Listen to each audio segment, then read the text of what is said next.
That's a good question. What is Bitcoin?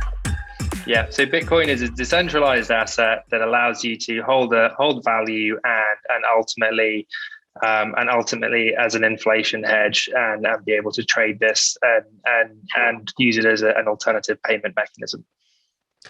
What is an NFT? That's a very good question. So, and depending on who you ask, I think you'll get a different answer on that one. But an NFT is a non-fungible token, which can be used as a proof of ownership and I guess kind of a single store of record for a particular asset. I guess deviations in terms of what that means from an actual practical application perspective. Fantastic. What digital assets refer to? So I think as digital assets as any asset that effectively is tokenized. So that could be cash, that could be equities, that could be bonds, that could be real estate. I really see it as taking a store of value and an asset that is then split into something that can be digitally transferred and owned and actually in a much more seamless way with kind of a very clear ownership structure. What are stable coins? Stable coins are and these I like your questions, by the way. Stable coins are an alternative to cash assets and kind of really kind of underpin a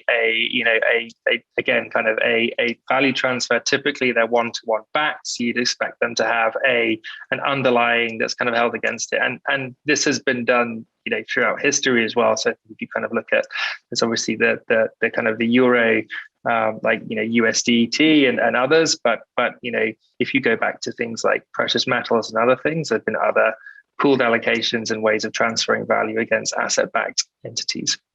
Is the regulation good for crypto?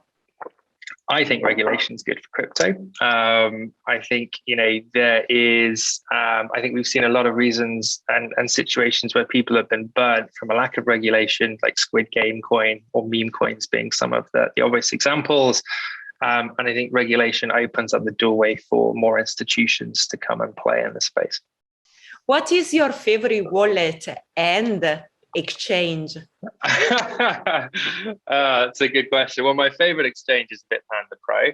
Obviously, that's I'm very biased from that perspective. I guess wallet, in the DeFi world, I guess I don't. It's probably not fitting for me to kind of give a recommendation on that one. And then obviously in the traditional or kind of the non-DeFi world, I think Bitpanda again is the place to start. Are you a trader or a oddler?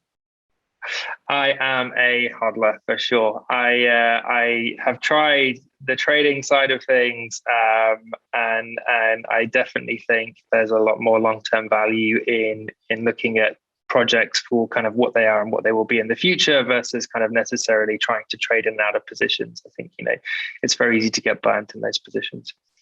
Do you think Bitcoin will become the global reserve currency?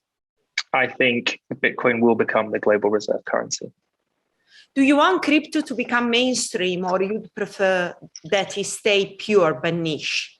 I absolutely want Bitcoin and crypto to become mainstream. I think it really, it really opens up a completely different world of possibilities when that happens. Across like assets, in terms of society, in terms of everything. So I definitely see mainstream as being key to that. How would you explain crypto to your grandma? Oh my goodness. How would I explain crypto to my grandmother? And that's taking it. I think that's, by the way, for what it's worth, I think that's taking it a level further from explain to a 5-year-old. I actually think my 4-year-old son might pick that one up better than my grandmother.